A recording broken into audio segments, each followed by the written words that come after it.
Olá, crianças, como vão, meus juniores aqui da nossa mini ban? Vamos continuar as nossas histórias, a nossa história, né, a grande história dos reis de Judá e Israel.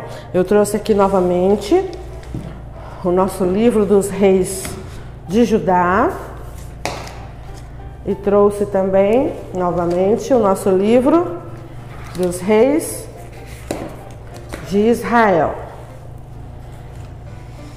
E nós estamos aí a cada aula atualizando esses dois livros, né? Para nós sabermos aí qual foi a sequência dos reis. Foram tantos reis que passaram pelos dois reinos, né? 20 em cada reino praticamente, e a maioria deles não agradou a Deus. Por causa disso, hoje eu quero falar com vocês um pouquinho a respeito do que é ser um rei, o que é ser um nobre, o que é a monarquia. Crianças, a monarquia é um tipo de governo em que nobres governam, nobres organizam o reino e comandam o reino, comandam uma nação pelo poder da coroa, do trono, né, e do seu cetro.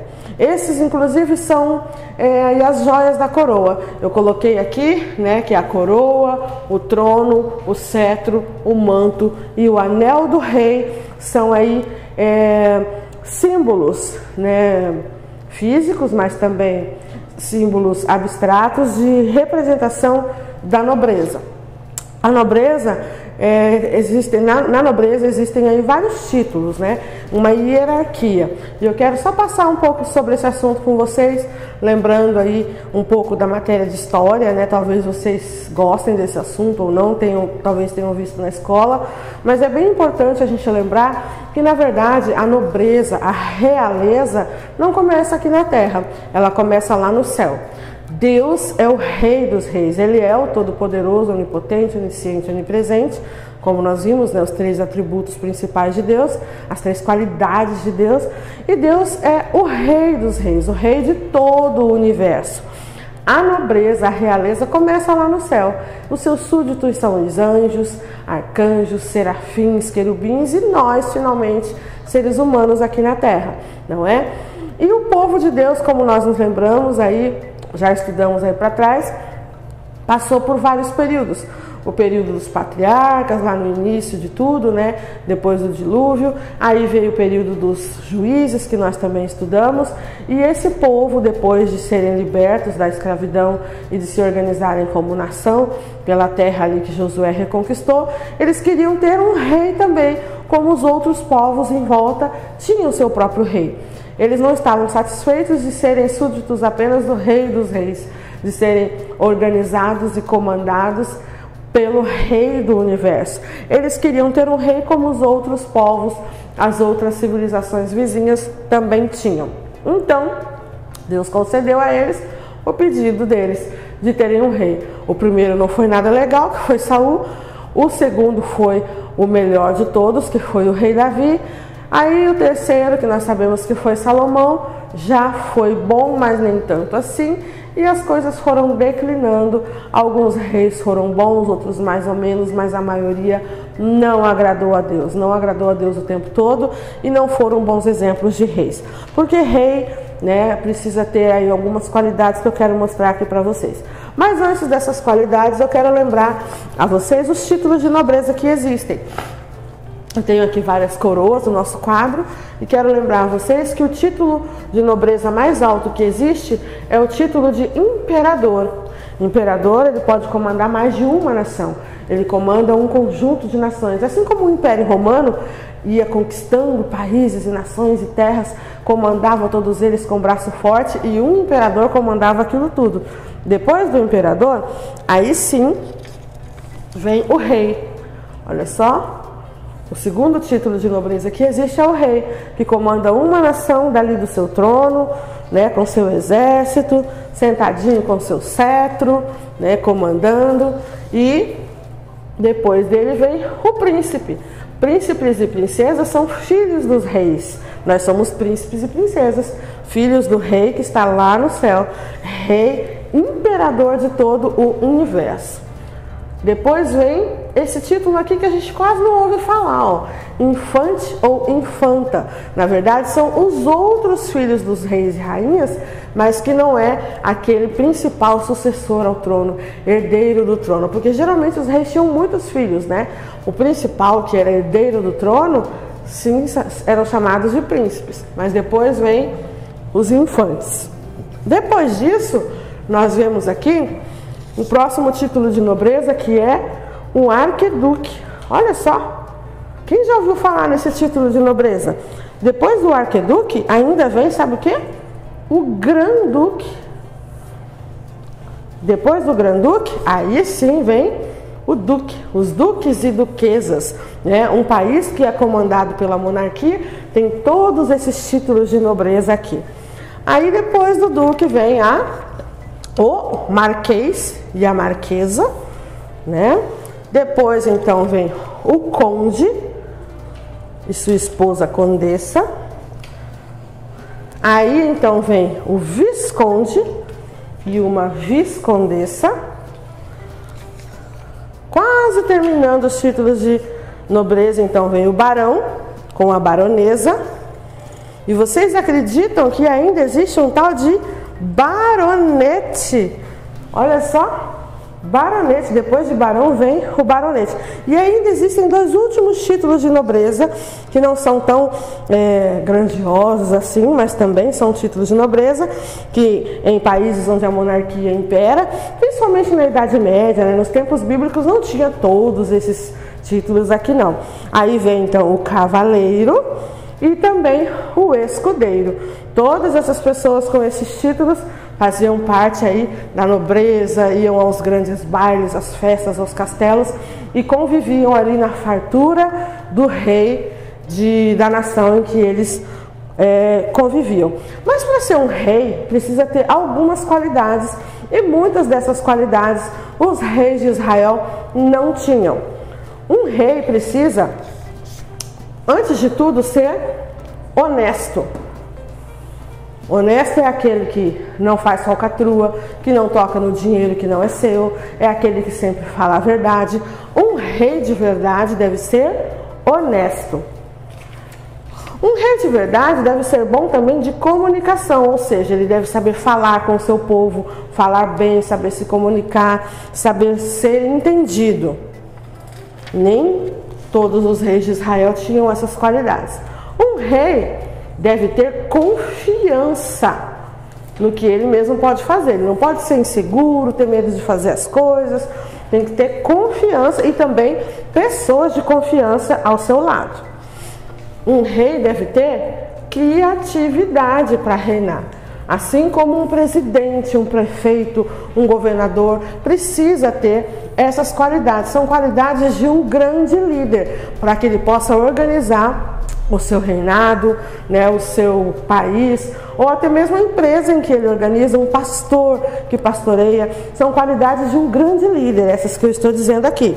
Um rei precisa ter atitude. Olha só, um rei não pode ter medo de fazer as coisas, tem que ter iniciativa, tem que ter pulso firme para organizar a sua nação.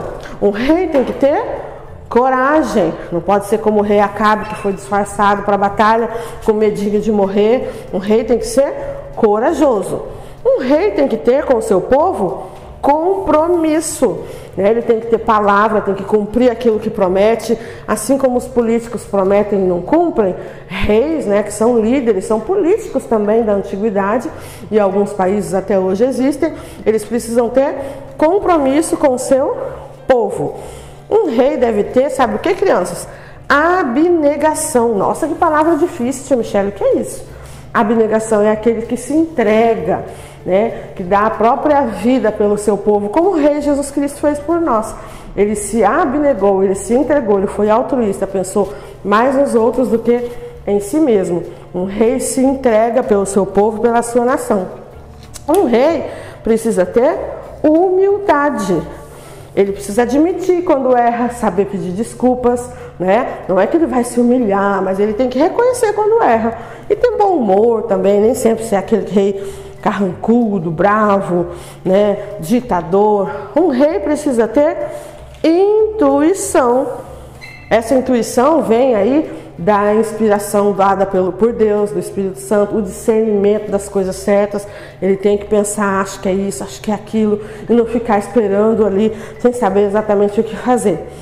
Um rei deve ser justo, deve ter justiça, saber julgar as causas difíceis, né? Como foi Salomão na época em que as mães estavam brigando pelo bebê vivo, porque a outra mentia que o morto não era o dela, e ele falou que ia cortar o bebê no meio. Naquele momento ali, ele não queria ser injusto em matar uma criança, mas ele queria ser justo e entregar o bebê para a verdadeira mãe.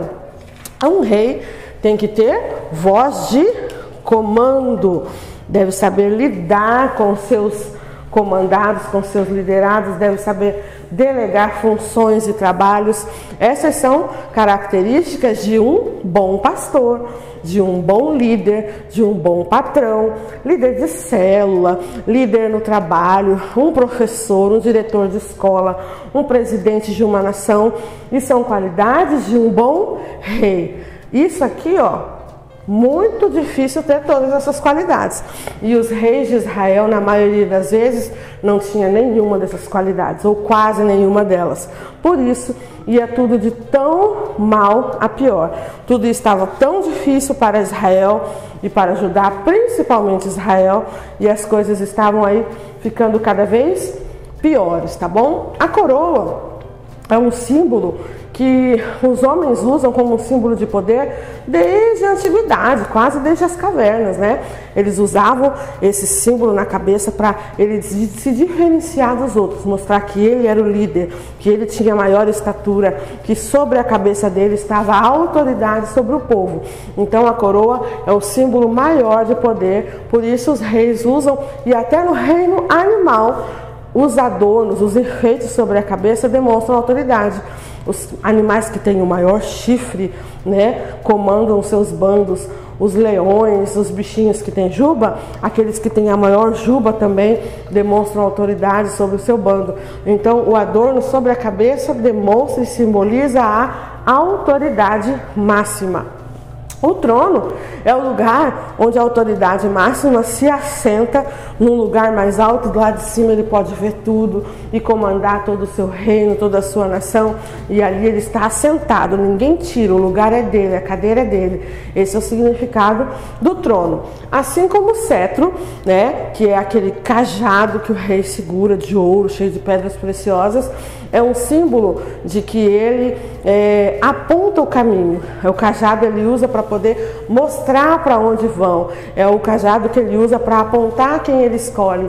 É o cajado que ele usa para dizer para onde se vai, para poder nomear pessoas, e ele aponta com o cajado.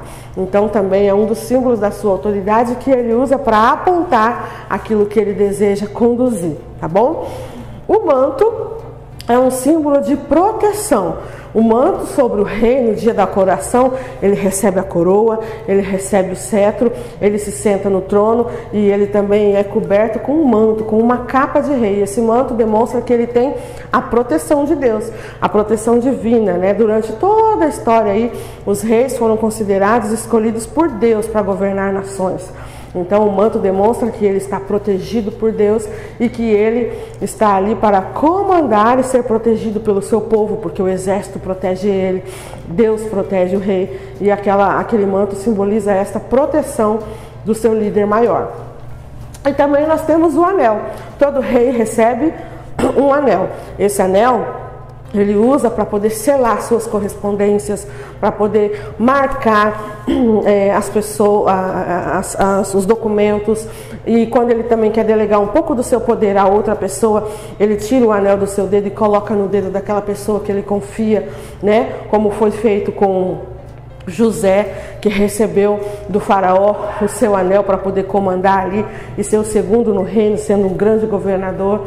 Então o anel do rei também é um símbolo muito importante, onde tem ali o seu símbolo para as pessoas saberem que é a assinatura do rei, que é a marca do rei, né? Como se fosse a logomarca, a grife do rei, como se fosse a sua rúbrica, a sua assinatura está naquele anel onde ele vai marcar para poder ser reconhecido. Então, esses são os símbolos de nobreza, esses são os títulos de nobreza e essas são as qualidades dos nobres, principalmente dos reis. que são ali autoridade máxima sobre uma nação. Qualidades que faltaram muito, crianças, nos reis de Judá e Israel, e por isso esse reinado vai acabar falindo, vai acabar caindo. Os homens escolheram ser governados por reis terrenos e isso vai trazer grande problema para eles. Só vai mesmo funcionar o reinado de Cristo quando ele vier à terra, e assim mesmo não vai ser como um rei que todo mundo esperava. Jesus não vai receber coroa de ouro, não vai receber trono, não vai ter um manto valioso, não vai ter um cetro, não vai ter também um anel valioso. Jesus vai ser alguém humilde, mas vai governar como nenhum desses reis aqui conseguiu governar. E ainda não acabou. Ele vai voltar para governar para toda a eternidade sobre a nova terra, sobre os novos céus, e aqueles que forem salvos reinarão com ele. Essa é a nossa vontade, o nosso desejo de reinarmos com Jesus sobre essa nova terra que ele há de nos dar depois que tudo isso aqui terminar. Tá bom? Não existem mais os reis de Israel. Israel ainda é uma nação forte sobre a terra, mas lá não tem mais monarquia. Não existe mais esses títulos de nobreza. Não tem mais esse tipo de coisa por lá. Mas aguardamos por um rei que virá reinar eternamente, sem mais troca de trono e de coroa, sem mais final de monarquia, de dinastia, porque Jesus, ele governará para sempre, eternamente, sobre o trono que um dia foi do rei Davi, o rei que chegou um pouco mais perto da perfeição que Jesus é. Davi também errou, mas ele foi um símbolo de Cristo, acertando muito no seu reinado, e Cristo será perfeito quando reinar sobre todos nós. Amém? Vamos orar, crianças. Querido Deus, nós queremos te agradecer por este momento de estarmos falando às nossas crianças um pouco do que aconteceu na história do seu povo, para que eles possam entender, Senhor, como tudo aconteceu na trajetória do povo de Deus, e que eles possam ansiar pela vinda deste rei que o Senhor é sobre as nossas vidas e sobre o universo. Eles precisam entender como tudo aconteceu e como tudo ainda vai acontecer, porque não terminou. Que em nome de Jesus as nossas crianças possam buscar ter essas qualidades que um líder, que as pessoas precisam ter para serem aí bons líderes diante do Senhor. É o que nós te pedimos nessa manhã, pelas nossas crianças, por suas famílias, pelas nossas lideranças pastorais, pelos nossos líderes também da nossa nação, nosso presidente, seus ministros, prefeitos e governadores. Nós oramos pelas nossas autoridades, porque a tua palavra nos ensina a fazer isso, para que eles possam ser bons governantes e o povo possa se alegrar. A tua palavra também diz que o povo se alegra quando um justo governa. Então que o Senhor possa colocar sobre a nossa nação um homem justo nos governando, e que sempre nós possamos estar aí satisfeitos com isso, sabendo que nada será perfeito, porque só será perfeito com o seu governo, com o seu reinado eterno que ainda está por vir. Mas que nós possamos ter pessoas justas o mais possível próximo daquilo que o Senhor nos ensina a ser, para que a nossa nação possa se alegrar. E nós temos visto isso acontecer aos poucos aqui na nossa terra, embora nós saibamos que as coisas ruins ainda vão acontecer, porque o Senhor está próximo de voltar e terminar com todas elas e trazer justiça sobre essa terra. Nossos adolescentes, nossos pré-adolescentes precisam saber disso e buscar por isso sobre as suas vidas, as vidas dos nossos parentes, sobre a nossa nação e sobre o nosso mundo, porque nós devemos estar cientes de que a vida não termina aqui e de que existe uma batalha espiritual acontecendo numa dimensão em que a gente não enxerga. Precisamos que as nossas crianças entendam isso, que os nossos juniores, que são pré-adolescentes, daqui a pouco entrando na vida adulta, precisam compreender isso e buscar isso para as suas vidas e para a nossa nação, em nome de Jesus. Amém. Beijo, crianças. Que vocês possam buscar sempre esses conhecimentos todos, que é importante para a gente entender como as coisas funcionam no mundo político, no mundo eclesiástico, que é o da igreja, e no mundo espiritual, que é tudo aquilo que a gente não enxerga, mas sente e compreende quando busca conhecimento aqui na palavra de Deus, tá bom? Busquem esses conhecimentos, conversem sobre esses assuntos com os pais, para que vocês possam entender e almejem esse reinado eterno, que não vai ter fim quando quando Jesus voltar e terminar com toda a maldade desse mundo e governá-lo para todo sempre com o seu trono, com o seu cetro, com a sua coroa incorruptível. Esses não vão terminar, vão durar para sempre. Beijo para todos vocês, até o nosso próximo vídeo. Tchau, tchau.